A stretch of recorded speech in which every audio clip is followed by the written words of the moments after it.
Hi viewers, কেমন আছে সবাই? আপনাদের জন্য একটা ভিডিও আনলাম। কাইন্ডলি আছে ভেনেজুয়েলার পর কোন কোন দেশ আক্রমণ করবে, ট্রাম্পের নিশানা কোন কোন দেশ? ভেনেজুয়েলা প্রেসিডেন্টকে পাওয়ার থেকে এমনভাবে তুলে নিয়ে গেল, এরপর টার্গেট করছে, দেখেন এখানে নাম আসছে এক এক করে। গ্রিনল্যান্ড নিয়ে অনেক দিন থেকে এসে কথা বলতেছে।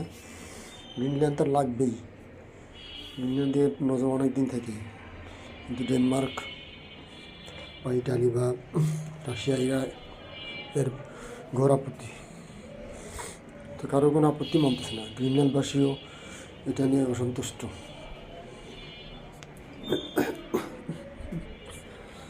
গ্রিনল্যান্ডের পরে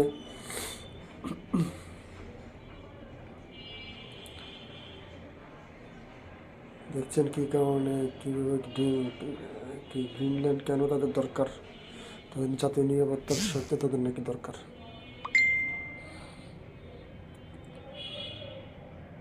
মূলত সম্পদের দিকে তার নজর, যেখানে যেখানে ভালো ভালো সম্পদ আছে, তাদের সুবিধা আছে, সামনে রাখতে সব মিলেই সেখানে তারা আক্রমণ করে। গ্রিনল্যান্ডে তার আগে থেকে কিছু সৈন্য নাকি আছেই,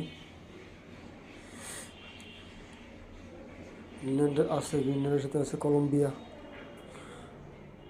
কলম্বিয়া তাদের বিরোধী, যার জন্য কলম্বিয়ার দিকে তাদের নজর আছে। কলম্বিয়ার ভিতরে প্রচুর প্রাকৃতিক সম্পদ আছে।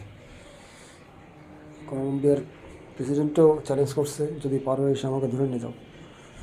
এখন কী হবে শেষ পর্যন্ত, কী করবো জানি না।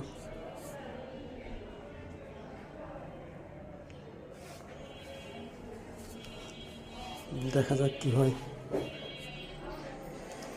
আর ইরানের সাথে যুদ্ধ যে কোনো সময়ই হতে পারে।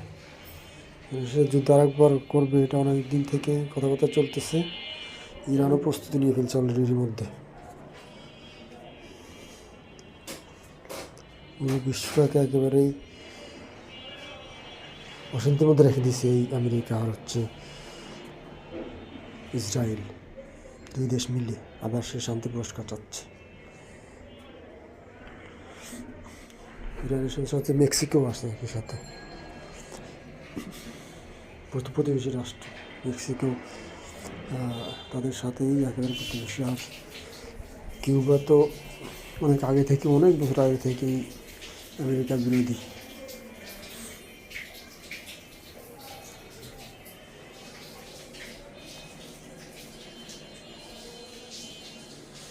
দেখা যাক শেষ পর্যন্ত কী হয় আর কি।